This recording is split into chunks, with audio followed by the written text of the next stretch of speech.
Hello, it's me, Elle's Fitness, and I'm not in my lovely bedroom. I'm actually downstairs. Today is Transformation Tuesday on Instagram, and as you guys know, I've uploaded quite a few photos today. And one in particular made me, happy, sad, kinda. Let me see, this laptop can, whatever. Izza, this is my trusty workout scarf. You guys always see me on because it keeps all my hair together. Well, anyway, Izza made mention the other day that you never know someone's story and why exactly they got to the size that they were. And seeing the picture one of the pictures that I posted, it kind of made me go through my history. Like, how did I get to weighing over 330 pounds? I just didn't get it. And so it hit me. Everything hit me. I went through a timeline in my head. And I see how I weighed over 330. The scale couldn't weigh me anymore. I'm just going to be honest. The scale limit was 330. I guess that's where I was at. Don't know anymore. I'm not there anymore, so that's all that matters, hey. I'm tired today. This time change has took me through it. But Izza made mention, like I said, that you don't know anyone. You never know anyone's journey. So before you judge, make sure you're remembering that this person may have went through something you have no idea. I started noticing weight gain when I was a kid. My family celebrates everything with food, whether it's a death that they're mourning, something to be happy about, someone in the family hit the lottery, someone gets married just because. We're a very food-oriented family. As you can tell from my Instagram, I like to cook.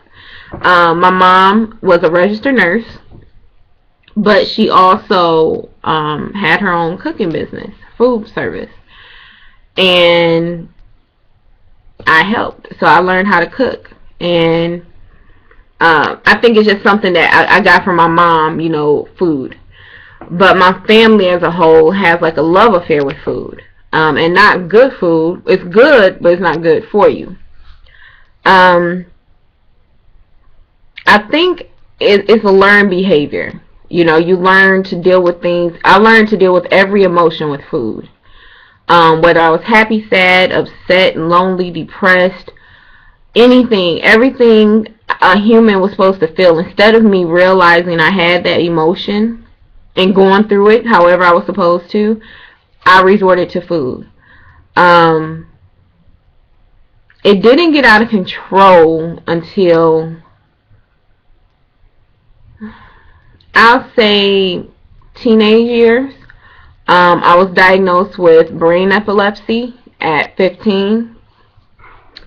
The medicine that they give you for that makes you gain weight. My doctor didn't seem concerned. He was like, well, you gained 25 pounds this year, so, and I was already plus size at that point. I don't know what my weight was, but I know I was over 200.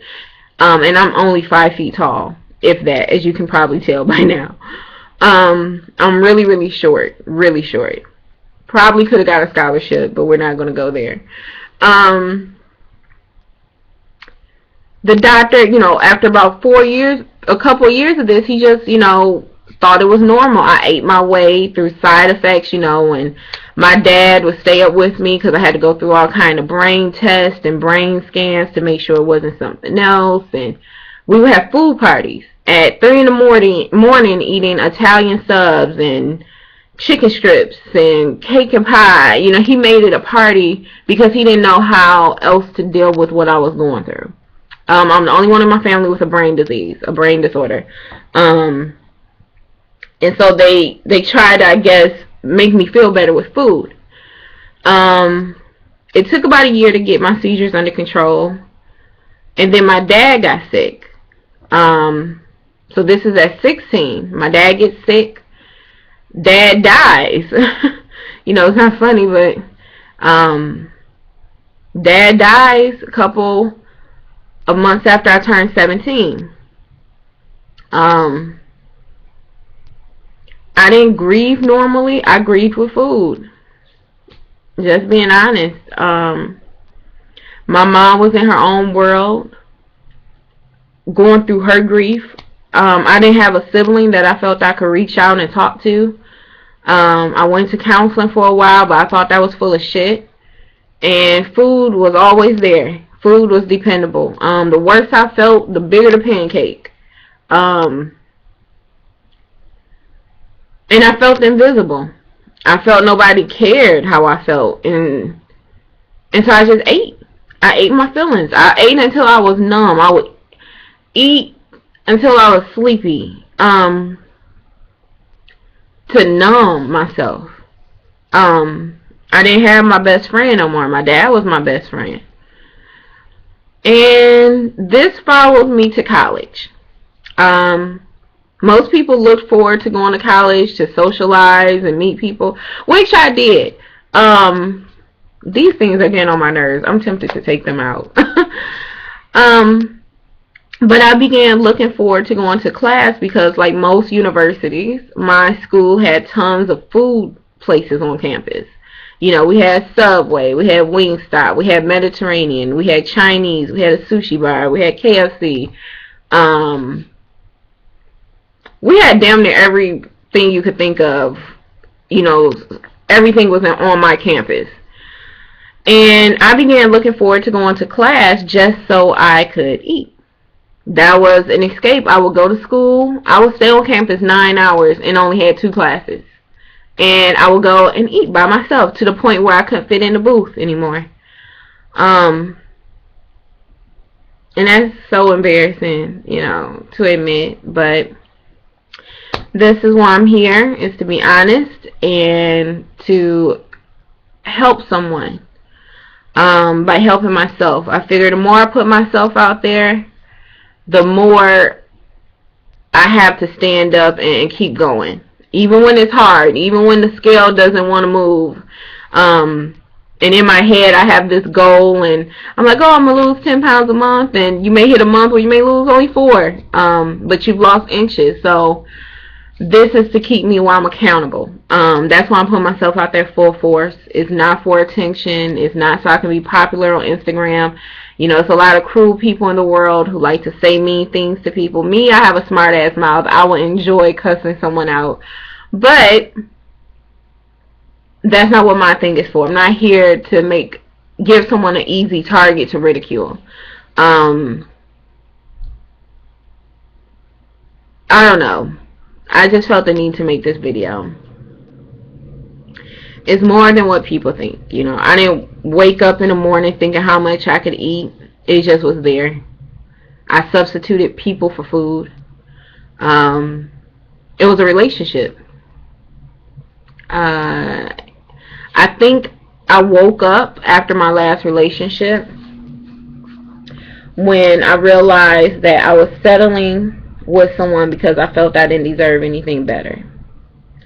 I didn't feel like him and I belonged together. I don't think there was any real attraction on my part to him, but he was attracted to me, and I remember thinking like, well, you better give him, you know, you're 300 plus pounds and 5 feet tall. Who else wants you? And when you start thinking like that about yourself, you know, you gotta fix it.